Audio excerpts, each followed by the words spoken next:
वृत्ति प्रभाकर ग्रंथ में पेज नंबर 389 और 389 पेज के ऊपर लास्ट में 69 नंबर का शीर्षक है। तो देखिए, उक्त पक्ष विषय संक्षेप शारीरक में उक्ताध्यास की अपरोक्षता वास्ते अधिष्ठान की त्रिविध अपरोक्षता बराबर अधिष्ठान 3 रीति से अपरोक्ष होता है और अधिष्ठान अपरोक्ष रहेगा तभी अध्यस्त क्या होगा, अपरोक्ष होगा, अध्यस्त पदार्थ। ठीक है, तो ये जो मत है संक्षेप शारीरकार सर्वज्ञात्म मुनी, संक्षेप शारीरक ग्रंथाचं नाव आहे, ग्रंथकर्त्याचं नाव आहे सर्वज्ञात्म मुनी। तो वो कहते हैं कि स्वप्नाध्यास, स्वप्न में प्रतीत होने वाले पदार्थ वो सब अपरोक्ष अर्थात प्रत्यक्ष है। क्यों? इसलिए कि उसका अधिष्ठान अपरोक्ष है। कैसे? इन सभी बातों का विवेचन करना है। उक्त पक्ष विषय संक्षेप शारीरक में उक्ताध्यास की अपरोक्षता वास्ते अधिष्ठान की त्रिविध अपरोक्षता हो गया। चलिए, संक्षेप शारीरक में अध्यास की अपरोक्षता वास्ते अध्यस्त पदार्थ सर्प, रजत इत्यादि या स्वप्न पदार्थ, या अध्यस्त पदार्थ है, कल्पित भ्रम के विषयभूत पदार्थ। अध्यास की अपरोक्षता वास्ते अधिष्ठान की अपरोक्षता 3 ही प्रकार से कही है। अधिष्ठान की अपरोक्षता 3 प्रकार से उन्होंने बताई है। कैसे? देखिए, सर्परस्तादिकन की अपरोक्षता का उपयोगी रज्जु शुक्त्यादिकन की अपरोक्षता इंद्रिय से हो गए हैं। ठीक है ना? तो पहली अपरोक्षता इंद्रिय से, उदाहरण सर्प का अधिष्ठान जो रज्जु, उसका इदम रूप से प्रत्यक्ष इंद्रिय से होता है बराबर। देखिए, सर्प चाहे रजतादि का उदाहरण लीजिए, सर्परस्तादिकन की अपरोक्षता का उपयोगी रज्जु शुक्त्यादिकन की, अधिष्ठान की, रज्जु शुक्ति क्या है? अधिष्ठान है ऊपर से। रज्जु शुक्त्यादिकन की अपरोक्षता इंद्रिय से हो गए, लग गया। एक बात हो गई। गगन, आकाश, उसमें भी नीलता का भ्रम होता है। ये नीला नीला रंग दिखता है कि नहीं? शाम के समय चाहे सुबह सुबह है कि नहीं? ऐसा लगता है सुबह आकाश कैसा है, नीला है। नीला है क्या आकाश? किंतु नील रूप का भ्रम होता है कि नहीं? नीलता का अध्यास है, उसका प्रत्यक्ष हो रहा है। अतः उसका अधिष्ठान आकाश, उसको भी क्या मानना पड़ेगा? प्रत्यक्ष। तो वो प्रत्यक्ष किससे होगा फिर? आकाश। तब कह रहे गगन में नीलतादिक अध्यास की अपरोक्षता का उपयोगी गगन की अपरोक्षता मन से हो गए। तो अधिष्ठान का अपरोक्ष दूसरी रीति से हुआ मन से। 3 प्रकार से क्या होता है? अधिष्ठान का अपरोक्ष, अधिष्ठान की त्रिविध अपरोक्षता। तो पहली अपरोक्षता बताई इंद्रिय से, दूसरी मन से। और आगे चलिए, स्वप्न की अपरोक्षता की उपयोगी। स्वप्न पदार्थ भी क्या है? अध्यस्त है और वो अपरोक्ष है उनका। तो स्वप्न की अपरोक्षता की उपयोगी अधिष्ठान की अपरोक्षता स्वभाव सिद्ध है। तो अधिष्ठान की अपरोक्षता तीसरे प्रकार से ये हो गई। कैसी? स्वभाव सिद्ध। क्योंकि स्वप्न का अधिष्ठान चेतन पदार्थ स्वयं सिद्ध कैसा है? अपरोक्ष है। तो पहली अपरोक्षता इंद्रिय से, दूसरी अपरोक्षता मन से, और तीसरी स्वभाव से। स्वभाव सिद्ध है। इस रीति से संक्षेप शारीरक में सर्वज्ञात्म मुनि ने स्वतः अपरोक्ष में स्वप्नाध्यास किया है। स्वतः अपरोक्ष जो चैतन्य, उसमें स्वप्न का अध्यास किया है। याते जीव चेतन ही स्वप्न का अधिष्ठान है। इसलिए स्वप्न का अधिष्ठान कौन है? जीव चेतन। ये बात हो गई। आगे चलिए, 70 नंबर का शीर्षक। उक्त पक्ष में शंका समाधान पूर्वक जीव चेतन रूप अधिष्ठान के स्वरूप प्रकाशते स्वप्न का प्रकाश। उक्त पक्ष पर ऊपर के मत पर शंका की जाएगी, उसका उत्तर भी देंगे समाधान पूर्वक। जीव चेतन रूप अधिष्ठान के स्वरूप प्रकाशते। जीव चेतन रूप, जीव चेतन क्या है? अधिष्ठान किसका? स्वप्न पदार्थों का, बराबर। तो जीव चेतन रूप अधिष्ठान के स्वरूप प्रकाश से ही स्वप्न का क्या होता है? प्रकाश होता है, अर्थात ज्ञान होता है। वो दे रहे, देखिए, यद्यपि जीव चेतन को अनावृत्त होने ते स्वतः प्रकाश स्वभाव माने तो अविद्या को व्यापकता होने ते तिसमें प्रतिबिंब रूप जीव चेतन भी व्यापक है। लग गया? देखिए भाई, यद्यपि जीव चेतन को अनावृत्त होने थे। जीव चेतन हमेशा कैसा है? अनावृत्त। आवृत्त नहीं, हमेशा मय रूप से स्फुरन होता है कि नहीं? जीव चेतन को अनावृत्त होने थे स्वतः प्रकाश स्वभाव मानी, इसलिए वो कैसा है? स्वयं प्रकाशित है। ऐसा मानेंगे तो होगा क्या? देखिए, अविद्या को व्यापकता होने थे। अविद्या कैसी है? व्यापक। ब्रह्म की तरह निरपेक्ष व्यापक नहीं है, किंतु आकाश आदियों की अपेक्षा अधिक व्यापक है। कार्य की अपेक्षा कारण अधिक व्यापक होता है। अतः सापेक्ष व्यापकता है किसमें? माया में। तो भी समस्त संसार से व्यापक है ना। कौन? अविद्या। अविद्या को व्यापकता होने ते तिसमें प्रतिबिंब रूप जीव चेतन, तिसमें उस अविद्या में प्रतिबिंब ही क्या है? जीव चेतन भी व्यापक है। ताका घटाधिकन से सदा संबंध है, क्योंकि अविद्या व्यापक है ना। तो अविद्या में प्रतिबिंबित चैतन्य जीव चेतन, तो जीव चेतन का घट के साथ भी संबंध है कि नहीं? क्योंकि वहां भी है कौन? अविद्या। और अविद्या में प्रतिबिंबित चेतन कोई क्या कहते हो? जीव। ताका घटाधिकन से सदा संबंध है। या ते नेत्रादिजन्य वृत्ति की अपेक्षा बिना ही घटाधिकन की अपरोक्षता हुई चाहिए। जैसे स्वप्न का अपरोक्ष होता है कि नहीं, इंद्रिय के व्यापार बिना, उस प्रकार अंतकरण की वृत्ति घट तक नहीं गई तो भी घट का क्या होना चाहिए?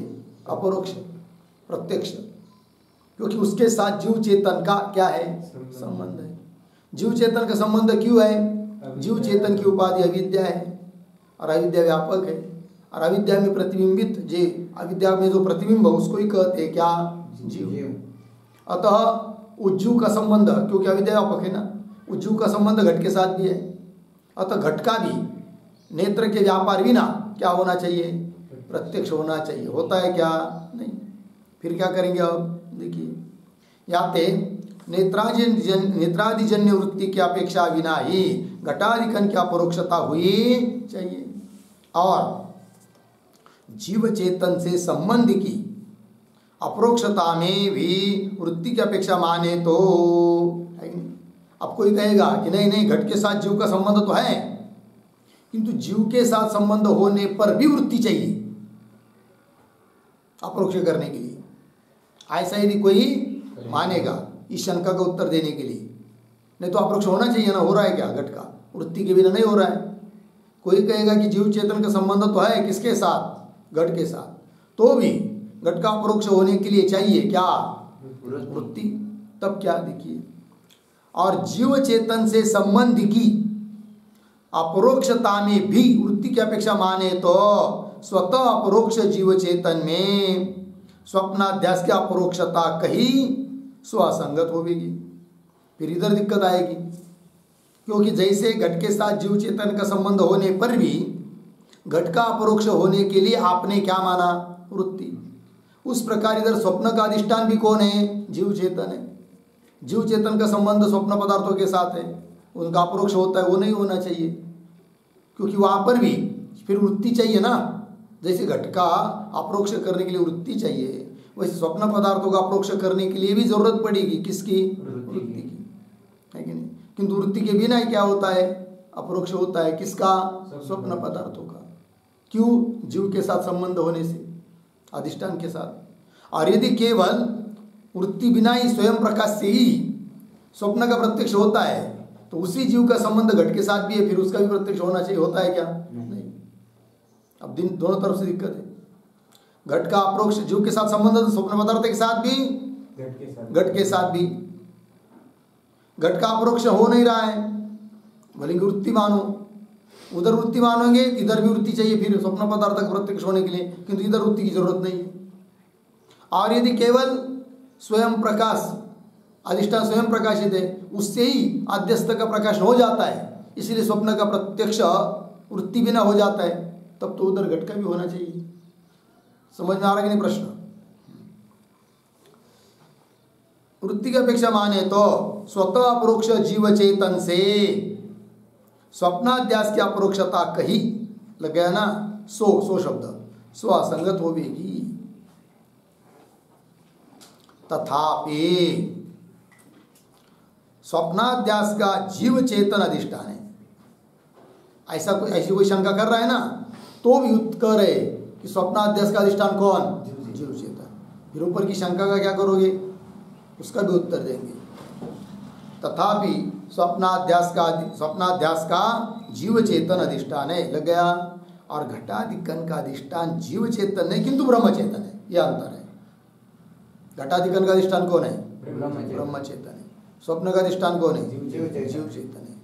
स्वप्न का तादात्म्य किसके साथ? जीव चेतन के साथ, क्योंकि अध्यस्त पदार्थ का अधिष्ठान के साथ क्या होता है? तादात्म्य होता है। और घट का तादात्म्य किसके साथ? ब्रह्म चेतन के साथ है, जीव चेतन के साथ तादात्म्य नहीं। और घटाधिकन का अधिष्ठान जीव चेतन नहीं किंतु ब्रह्म चेतन है। याते स्वप्न के पदार्थ का तो अपने जीव चेतन में तादात्म्य संबंध है, स्वप्न के पदार्थ का जीव चेतन के साथ क्या है? तादात्म्य। याते स्वप्न के पदार्थन का तो अपने अधिष्ठान, स्वप्न पदार्थों का अधिष्ठान जीव चेतन में तादात्म्य संबंध है। और घटाधिकन का अधिष्ठान ब्रह्म चेतन होने थे, तिनका तादात्म्य संबंध ब्रह्म चेतन है। घट का तादात्म्य संबंध किसके साथ? ब्रह्म चेतन के साथ, क्योंकि घट का अधिष्ठान ब्रह्म चेतन है। और स्वप्न का तादात्म्य किसके साथ? जीव चेतन के साथ। क्यों?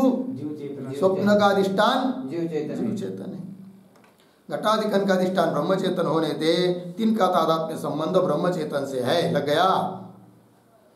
तिनका तादात्म्य संबंध ब्रह्म चेतन से है, जीव चेतन से नहीं। नेत्रादिजन्य वृत्ति द्वारा जीव चेतन का घटाधिकन से संबंध होवे है, किंतु अंतःकरण की वृत्ति नेत्र से निकलकर घट तक जाती है, तब उस घट के साथ जीव चेतन का क्या होता है? संबंध। नेत्रादिजन्य वृत्ति द्वारा जीव चेतन का घटाधिकन से संबंध होवे है। वृत्ति से पूर्व काल में, घट तक वृत्ति जाने के पहले, वृत्ति से पूर्व काल में जो घटाधिकन का संबंध स्व अपरोक्षता का संपादक नहीं, मतलब जीव का संबंध तब भी है, पहले भी है घट के साथ। घट तक वृत्ति जाने के पहले भी घट के साथ जीव चेतन का क्या है? संबंध है, क्योंकि जीव चेतन भी कैसा है? व्यापक। क्यों? उसकी उपाधि अविद्या है, अविद्या व्यापक है।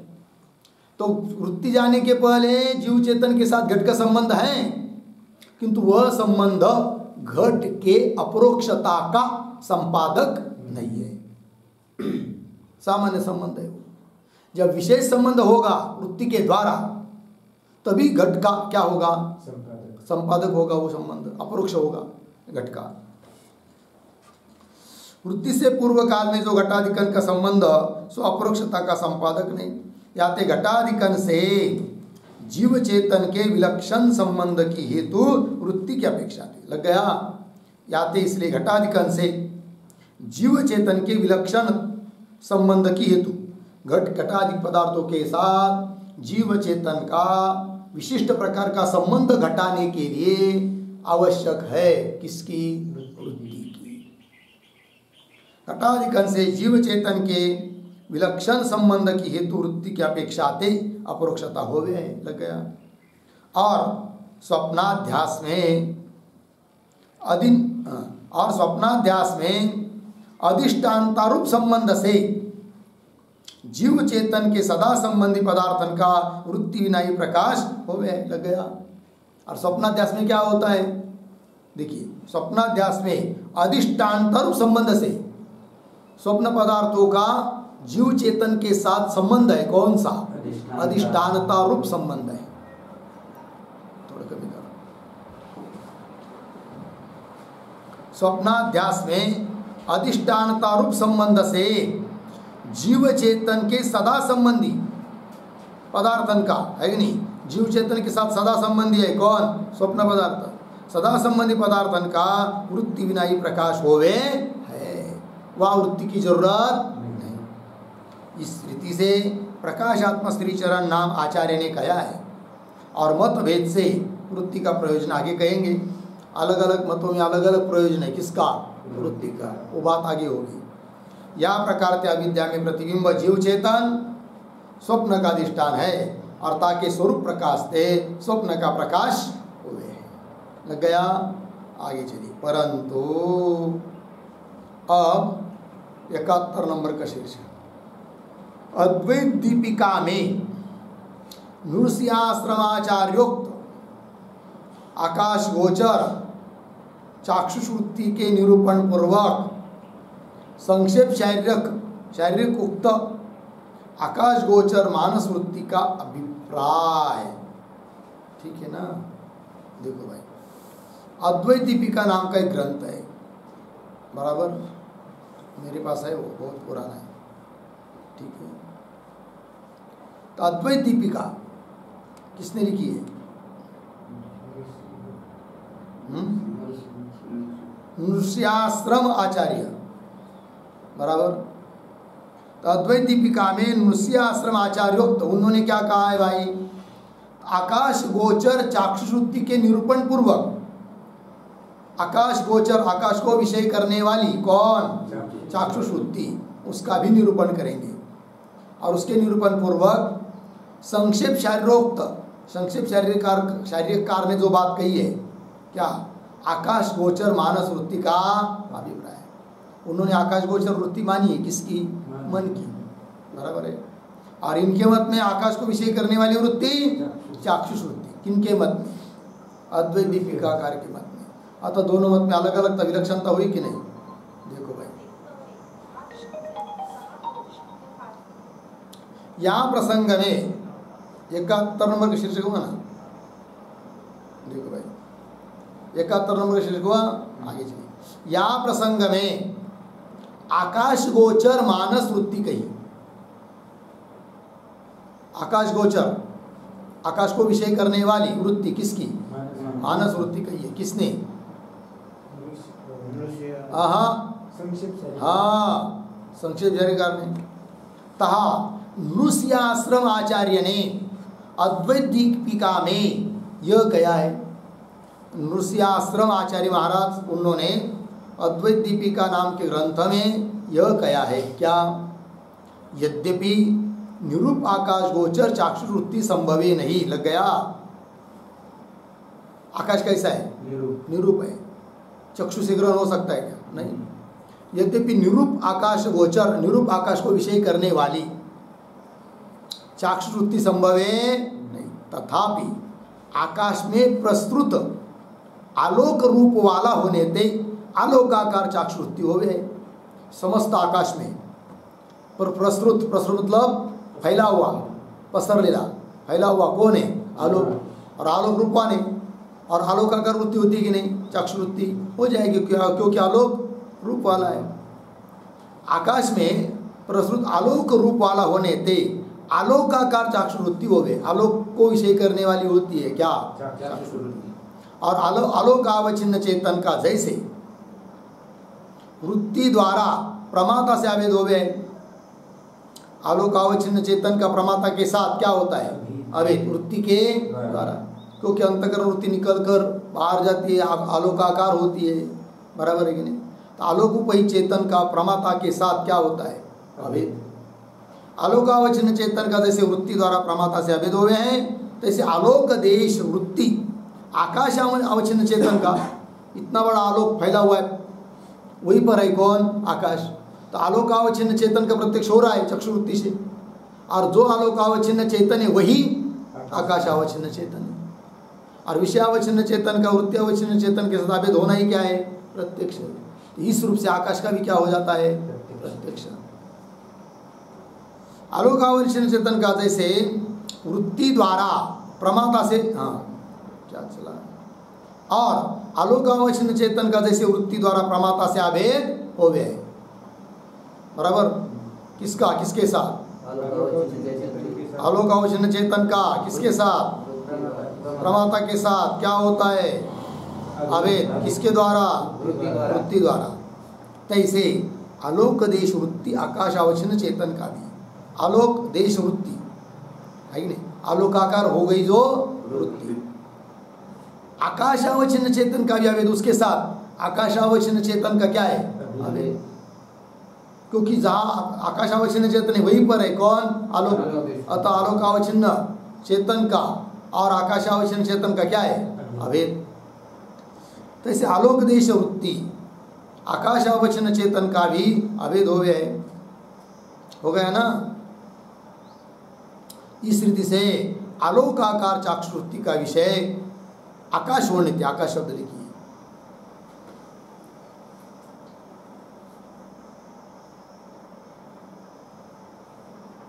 हो गया। इस रीति से आलोकाकार, आलोक के आकाराकार चाक्षुवृत्ति का विषय आलोक आकाश होने थे, क्या हो गया? आकाश। डायरेक्ट आकाश नहीं हो रहा है वृत्ति का विषय, इस पद्धति से आलोकाकार चाक्षुवृत्ति का विषय आकाश होने थे। आकाश की अपरोक्षता भी नेत्र इंद्रिय जन्य ही है, कही है। इसलिए आकाश भी अपरोक्ष कैसा होता है? नेत्र इंद्रिय जन्य ही है, कही है। और संक्षेप शारीरक में मानस अपरोक्षता कही ताका यह अभिप्राय है। तो नृसिंह आचार्य ने क्या कहा? आकाश को विषय करने वाली कौन सी वृत्ति मानी? चाक्षुवृत्ति मानी, इस प्रकार से। हाँ। और संक्षेप शारीरक में मानस अप्रोक्षता कही ताका यह अभिप्राय है। आकाश तो निरूप है, वस्तुतः आकाश कैसा है? निरूप मतलब रूप रहित है। आकाश तो निरूप है, याते आकाशाकार तो वृत्ति संभवे नहीं, क्योंकि चक्षु की वृत्ति निरूप पदार्थाकार होती नहीं है, रूप वाला पदार्थ चाहिए। याते आकाशाकार तो चाक्षुवृत्ति संभवे नहीं, अन्याकार वृत्ति से समान देशस्थ अन्य का प्रत्यक्ष माने तो, और अन्याकार वृत्ति होगी और उसकी समानता समान देश में ही दूसरा पदार्थ होगा और उससे उसका प्रत्यक्ष ऐसा मानेंगे तो दिक्कत आएगी, ऐसा होता नहीं है। लग गया? देखिए, अन्याकार वृत्ति से यहाँ पर वृत्ति मानी कैसी? अन्याकार आलोकाकार, और प्रत्यक्ष माना किसका? आकाश का। किंतु ऐसा नहीं होता है भाई, क्योंकि मानोगे तो दिक्कत आएगी। क्या दिक्कत आएगी? वो दे रहे। अन्याकार वृत्ति से समान देशस्थ अन्य का प्रत्यक्ष माने तो घट के रूपाकार वृत्ति से घट के रस्व दीर्घ परिमाण का प्रत्यक्ष हुआ चाहिए। घट के रूपाकार वृत्ति से, घट अंतकर की वृत्ति चक्षु के द्वारा निकलकर घट तक चली गई, घट के आकार हुई, घट का प्रत्यक्ष हुआ, बराबर। प्रत्यक्ष तो घट के रूपाकार वृत्ति से, बराबर, उस वृत्ति से फिर घट के रस्व दीर्घ परिमाण का प्रत्यक्ष हुआ, होता है क्या? अतः एक पदार्थ का वृत्ति होगी तो फिर उसके संबंधी दूसरे पदार्थ का भी प्रत्यक्ष होगा, ऐसा नियम नहीं।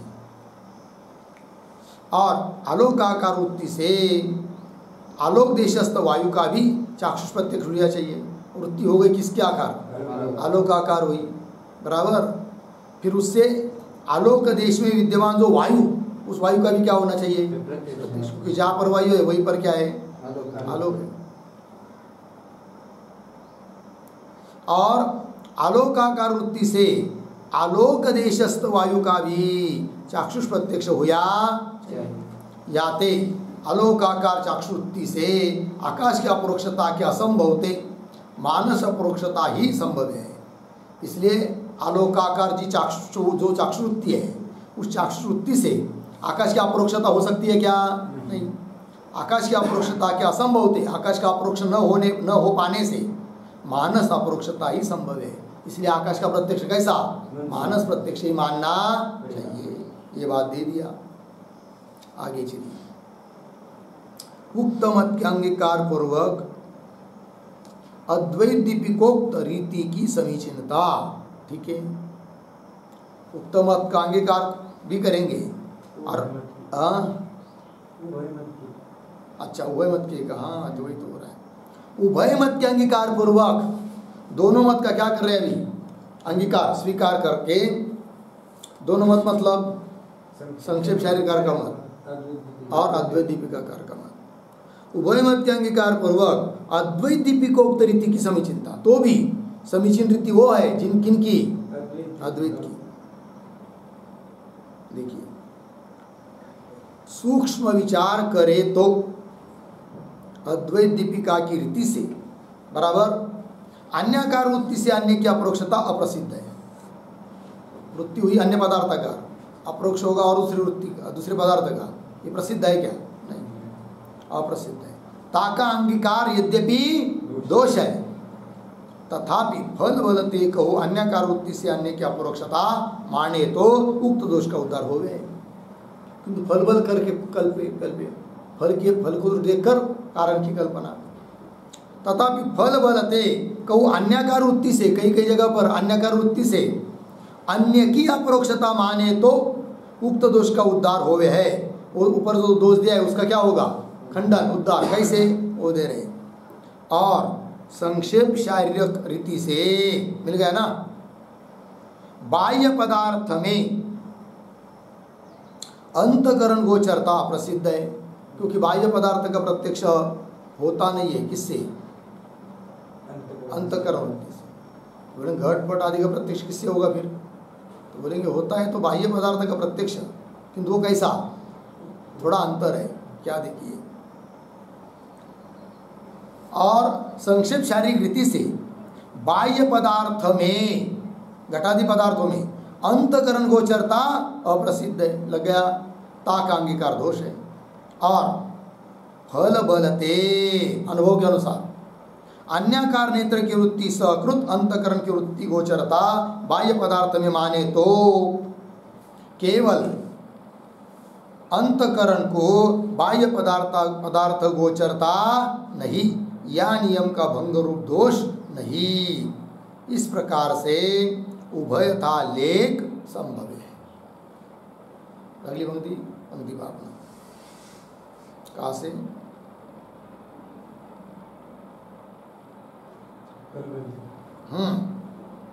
और फल बलते अनुभव के अनुसार अन्याकार नेत्र की वृत्ति अन्य पदार्थाकार है, किंतु उसकी सहायता है। तो अन्याकार नेत्र की वृत्ति सकृत उसके सहित अंतकरण की वृत्ति की गोचरता बाह्य पदार्थ मानेंगे। बाह्य पदार्थ घटा दी, उसमें क्या है? अंतकरण वृत्ति की गोचरता है। वो भी कैसे? हाँ, अन्यकार नेत्र की वृत्ति सकृत अंतकरण की, मिल गया ना? फल बलते अन्यकार नेत्र की वृत्ति सकृत अंतकरण की वृत्ति की गोचरता बाह्य पदार्थ में माने तो क्या होगा? केवल अंतकरण को बाह्य पदार्थ गोचरता नहीं। केवल अंतकरण थोड़ी बाह्य पदार्थ को देख रहा है, फिर और सहायता लिया तुमने, केवल अंतकरण से तो नहीं हो रहा है। या नियम का भंग रूप दोष नहीं है कि नहीं? इस नियम का भंग भी नहीं होगा। पंक्ति पुनः देखिए भाई। और फल बलते अन्याकार नेत्र की वृत्ति सकृत बराबर अंतकरण की वृत्ति की गोचरता बाह्य पदार्थ में माने तो केवल अंतकरण को बाह्य पदार्थ गोचरता नहीं, या नियम का भंग रूप दोष नहीं। नियम क्या? केवल अंतकरण वृत्ति बाह्य पदार्थ को विषय नहीं कर सकती है। इस मत में भी कोई दोष नहीं आएगा। या नियम का भंग रूप दोष नहीं। इस प्रकार से उभय था लेख संभव है। लग गया, दोनों का भी लेख संभव है। तथापि अद्वैत दीपिका रीति ही समीचीन है। दोनों भी संभव हो सकते, तो भी अद्वैत दीपिकाकार की जो रीति है वो कैसी है? समझने योग्य है, ये उचित है। तथापि अद्वैत दीपिका रीति ही समीचीन है। काहे थे? आलोकाकार वृत्ति को सहकारिता रूप कारणता मानी के अंतकरण में बाह्य पदार्थ गोचर साक्षात्कार की कारणता अधिक मान्य होवे है। लग गया, काहे थे? आलोकाकार वृत्ति को सहकारिता रूप कारणता। आलोकाकार वृत्ति कैसी है? सहकारी है। सहकारिता रूप कारणता मानी के अंतकरण में बाह्य पदार्थ गोचर साक्षात्कार की, पदार्थ का है अंतकरण में, और बाह्य पदार्थ गोचर क्या होता है? साक्षात्कार। बाह्य पदार्थ गोचर साक्षात्कार की करणता अधिक मान्य हो गए। अद्वैत दीपिका रीति से अंतकरण को बाह्य साक्षात्कार की करनता नहीं है कि नहीं। अद्वैत दीपिकाकार को ये मानना पड़ता है क्या बाह्य साक्षात्कार की करणता अंतकरण है, बाह्य साक्षात्कार का बाह्य प्रत्यक्ष का करण अंतकरण है, ये मानना नहीं पड़ता है। किनको? अद्वैत दीपिका। अद्वैत दीपिका रीति से अंतकरण को बाह्य साक्षात्कार की करणता नहीं माननी हो गया है, मानने की जरूरत नहीं याते लाघव है लग गया। और नेत्र को सहकारिता नहीं मानी के केवल अंतकरण को आकाश प्रत्यक्ष का हेतु माने तो नेत्र निर्मालित नेत्र को भी आकाश का मानस प्रत्यक्ष हुआ चाहिए। बहुत बढ़िया नियम दे दिया। नेत्र को सहकारिता न मानकर, नेत्र सहायक नहीं है ऐसा है कि नहीं, नेत्र की सहायता नहीं मानेंगे, नेत्र को सहकारिता नहीं मानेंगे, केवल अंतकरण को आकाश प्रत्यक्षता का हेतु केवल अंतकरण से ही हो जाता है क्या? आकाश का प्रत्यक्ष। कारण क्या? हेतु माने तो क्या है? निमिलित नेत्र को, बंद हुए नेत्र को भी आकाश का मानस प्रत्यक्ष हुआ होता है क्या? और अंतकरण को ज्ञान की उपादानता होने थे। अंतकरण का उपादान कारण कौन है? और अंतकरण नहीं, तैसे नहीं, अंतकरण को ज्ञान की उपादानता होने थे। ज्ञान का उपादान कारण है कौन? अंतकरण। ऐसा ज्ञान मतलब वृत्ति ज्ञान, उसका उपादान कारण कौन है? अंतकरण को ज्ञान की उपादानता होने थे। करणता कथन सर्वथा युक्त है, इसलिए अंतकरण को करण मानना उचित नहीं, क्योंकि वो क्या है? ज्ञान का उपादान कारण। याते संक्षेप शारीरक में आकाश के प्रत्यक्ष को मानसता कथन प्रौढ़ीवाद है। इसलिए संक्षेप शारीरिकार ने जो आकाश प्रत्यक्ष मन से भी मान सकते हैं ऐसा जो कहा है वो उनका क्या है? प्रौढ़ीवाद है। इस रीति से अध्यास की अपरोक्षता का हेतु अधिष्ठान की अपरोक्षता, अपरोक्ष करना किसका है? अध्यस्त का, और उसका अध्यस्त पदार्थ का अपरोक्ष करने के लिए अपरोक्ष चाहिए कौन? अधिष्ठान। इस रीति से अध्यास की अपरोक्षता का हेतु अधिष्ठान की अपरोक्षता इंद्रिय से अथवा स्वरूप प्रकाश से होवे, इतना ही कहना उचित है। इस रीति से मतभेद से स्वप्न का उपादान अवस्था ज्ञान अथवा मूलाज्ञान है। इस रीति से स्वप्न पदार्थ का क्या? इस रीति से मतभेद से स्वप्न का उपादान कारण कौन? कोई कहता है अवस्था ज्ञान, कोई कहेगा मूलाज्ञान। ठीक है, चलिए भाई आगे। रज्जु सर्पाधिकन की सर्वमत में तुला अज्ञान की उपादान था। अज्ञान उपादान कारण है सर्प के लिए, कौन सा अज्ञान? तुला अज्ञान। और देखिए रज्जु सर्पाधिकन का तो सर्वमत में अवस्था अज्ञान ही उपादान कारण है, वहां पर मतभेद नहीं। और रज्जु आदिकन के ज्ञान थे, तीन की निवृत्ति हो गए हैं। रज्जु का ज्ञान हुआ, सर्प की तीन की निवृत्ति हो गए। और रज्जु के ज्ञान के अज्ञान निवृत्ति द्वारा मिल गया ना। रज्जु के ज्ञान थे, अधिष्ठान रज्जु का क्या हो गया? ज्ञान। रज्जु के ज्ञान थे, अज्ञान की क्या होगी? निवृत्ति। तो अज्ञान निवृत्ति द्वारा सर्प की निवृत्ति हो गया, लग गया। याते एक बार ज्ञात रज्जु में कालांतर में उपादान के अभाव थे सर्प भ्रम नहीं हुआ। एक बार ज्ञान हो गया किसका? रज्जु का। फिर कालांतर में उपादान ही नहीं है ना, अभी उपादान कारण कौन था? अज्ञान। एक बार ज्ञात रज्जु में कालांतर में उपादान के अभाव थे सर्प भ्रम नहीं हुआ, क्योंकि उपादान ही नहीं है ना। या शंका का समाधान वृत्ति के प्रयोजन निरूपण विषय में करेंगे। हो गया बस भाई, आगे कल्चर हम लोग कल करते हैं। ओम पूर्णमदः पूर्णमिदं पूर्णात् पूर्णमुदच्यते पूर्णस्य पूर्णमादाय पूर्णमेवावशिष्यते। ओम शांति शांति शांति।